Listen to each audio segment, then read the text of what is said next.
உறுப்பினர் தமிழ் சார், நீங்கள் கேள்வி ஏதேனும் இருக்குன்னு கேட்கலாம். 2 கேள்விக்கு அனுமதி.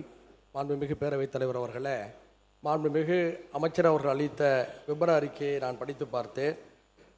இத்திட்டத்தினால் சுற்றுச்சூழல், கடல்சார் உயிரினங்கள் மற்றும் மீன்வளம் ஆகியவற்றுக்கு ஏற்படக்கூடிய அனைத்து பாதிப்புகளையும் கூர்ந்தாய்வு செய்து மீனவர்களின் வாழ்வாதாரத்தை பாதுகாப்பதில் எவ்வித சமரசத்துக்கும் இடமளிக்காமல் இந்த அரசு உறுதியான நடவடிக்கைகளை மேற்கொள்ளும் என்று கூறியிருக்கின்றார்.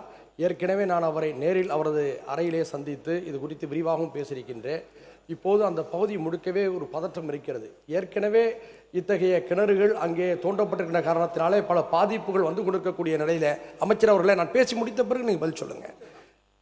இப்போது புதிதாக 4 கிணறுகளை தோண்டுவதன் மூலமாக நிலத்தடி நீர் உட்போகும், விவசாய விளைநிலங்கள் பாதிக்கப்படும், மீனவர்களுடைய வாழ்வாதாரங்கள் பேரழிவுக்கு உள்ளாகும், புற்றுநோய் போன்ற நோய்கள் பரவக்கூடிய ஒரு அபாயம் இருக்கிறது என்ற காரணத்தினாலே அந்த பகுதி மக்கள் தொடர்ந்து போராடுகிறார்கள். அந்த பகுதியை சுற்றியுள்ள உள்ளாட்சி அமைப்புகளிலும் இதற்கு எதிராக தீர்மானத்தை நிறைவேற்றியிருக்கிறார்கள். ஏற்கனவே ONGC நிறுவனம் இது போன்ற ஒரு அனுமதியை கேட்டபோது அன்றைய திமுக அரசு அதை மறுத்திருக்கிறது, உறுதியாக நிராகரித்திருக்கிறது. அந்த வகையில் இந்த திட்டத்தை இந்த அரசு உறுதியாக நிராகரிக்க வேண்டும், தொகுதி மக்களுடைய பதற்றத்தை குறைக்க வேண்டும் என்று தங்கள் வாயிலாக நான் கூறி அமர்கிறேன். மாரிமுத்தவர் அவங்களும் பேசி முடிச்சதுக்கு பிறகு நீங்கள் பதில் கொடுக்கலாம். மாண்புமிகு பேரவைத் தலைவர் அவர்களே, அவையில் வைக்கப்பட்டிருக்கிற ஏடை நான் உன்னிப்பாக படித்து பார்த்தேன். அதில் சில விளக்கங்களை அமைச்சரின் கவனத்திற்கு நான் கொண்டு வர விளைகிறேன். மைக்கை சரி பண்ணி வச்சுக்கோங்க, உங்கள் பக்கமாக திருப்பிக்கோங்க, பேசுங்க. கடலூர் மாவட்டம் பரங்கிப்பேட்டை குறிப்பாக மீன் வளம் அதிகமாக செல்வாக்கு மிக்க பகுதி. அது மீனவர்களுடைய வாழ்வாதாரம் முக்கியமானது. அங்கே அதோடு சார்ந்திருக்கிற விவசாயம் முக்கியமானது. அதை சார்ந்திருக்கிற விவசாயிகள் அவங்களுடைய உரிமைகள் அங்கே பாதுகாக்கப்பட வேண்டும். இப்படி தரைத்தளத்திலிருந்து கடலில் 10 கிலோமீட்டர் தூரத்திற்கு ஆழ்குழாய் கிணறுகள் மூலமாக 10,000 கிலோமீட்டருக்கு அடி தூரம் அதை குழாய் போடுகிற காரணத்தினால், இந்த ஹிந்துஸ்தான் ஆயில் எக்ஸ்ப்ளோரேஷன் நிறுவனத்தின் மூலமாக போடுகிற காரணத்தினால் பாண்டிச்சேரியிலிருந்து கன்னியாகுமரி வரை இருக்கிற கடல் வளம் முற்றிலுமாக பாதிக்கப்படும்.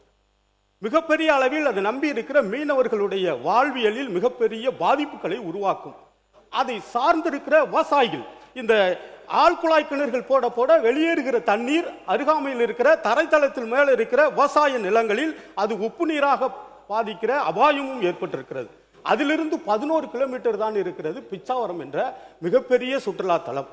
அந்த சுற்றுலா தலத்தில் இருக்கிற சுற்றுலா தலம் பாதிக்கப்படுவது மட்டுமல்ல, அங்கே இருக்கிற பவள பாறைகள் பாதிக்கப்படும், கடல் ஆமைகள் அங்கே பாதிக்கப்படும், அங்கே இருக்கிற தாவரங்கள் எல்லாம், கடல் உயிரின தாவரங்கள் எல்லாம் அது பாதிக்கப்படுவதற்கான அபாயம் இருக்கிறது என்பதனை இந்த அரசின் கவனத்திற்கு கொண்டு வந்து உடனடியாக தமிழ்நாடு அரசாங்கம் இதற்கு இந்த ஹிந்துஸ்தான் ஆயில் எக்ஸ்ப்ளோரேஷன் கொடுக்கிற இந்த ஹைட்ரோ கார்பன் திட்டத்திற்கு தமிழ்நாடு அரசு அனுமதி கொடுக்க கூடாது என்பதனை நான் வலியுறுத்தி இந்திய கம்யூனிஸ்ட் கட்சியின் சார்பில் வலியுறுத்தி அமர்கிறேன். நன்றி, வணக்கம். மாண்புமிகு அமைச்சர்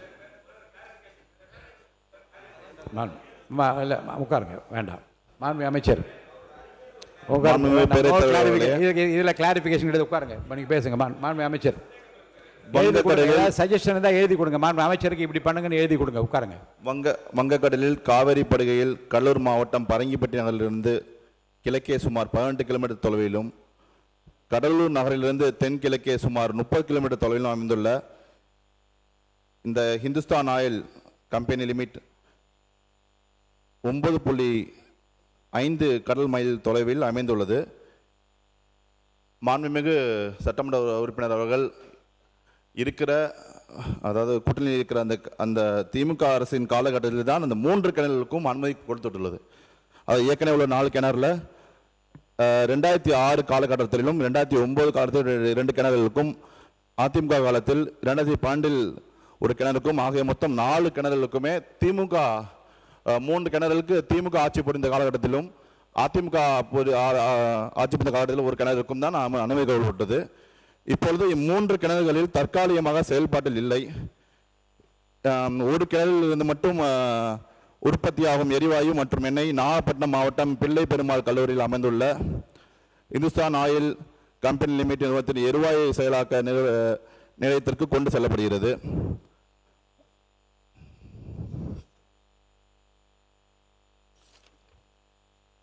தற்போது இந்த இந்துஸ்தான் ஆயில் நிறுவனமானது மேற்கூறிய கடல்சார் எண்ணெய் மற்றும் எரிவாயு வளாகத்தில் கூடுதலாக 4 மேம்பாட்டு கிணறுகள் துளையிடும் திட்டம் நிறுவுவதற்காக உத்தேசித்துள்ளது.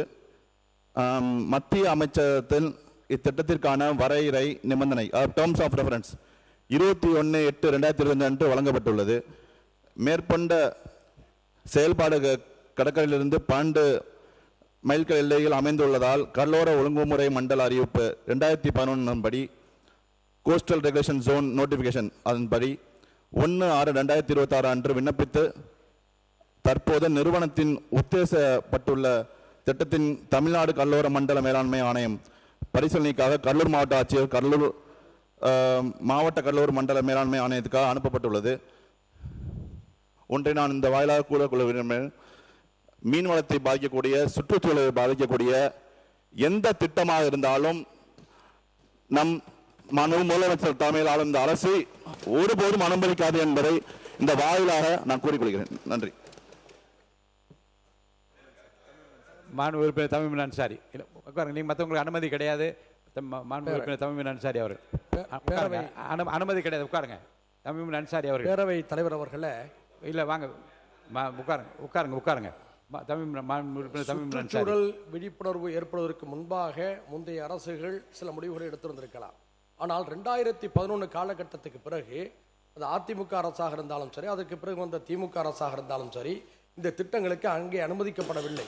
குறிப்பாக 2021க்கு பிறகு அன்றைய திராவிட மாடல் அரசில் தளபதி முத்துவேல் கருணாநிதி ஸ்டாலின் அவர்கள் முதலமைச்சராக இருந்தபோது ஓஎன்ஜிசி நிறுவனம் கேட்ட பிறகு சுற்றுச்சூழல் ஆர்வலர்கள் பொதுமக்களுடைய வேண்டுகோளை ஏற்று அந்த அரசும் அதை நிராகரித்திருக்கிறது. எனவே இது எந்த அரசு செய்தது எந்த அரசு செய்யவில்லை என்ற அரசியல்வாதத்துக்குள் செல்லாமல் மண்ணை பாதுகாக்க வேண்டும். இந்த மண் மலடாகிவிடக்கூடாது. பிச்சாவரம் காடுகள் பாதுகாக்கப்பட வேண்டும். பரங்கிப்பேட்டை மற்றும் கடலூர் மாவட்ட மீனவர்களுடைய நலன் பாதுகாக்கப்பட வேண்டும். விவசாய நிலங்கள் பாதுகாக்கப்பட வேண்டும் என்ற அடிப்படையில் தான் இந்த அவையிலே இதை நாம் பேசுகின்றோம்.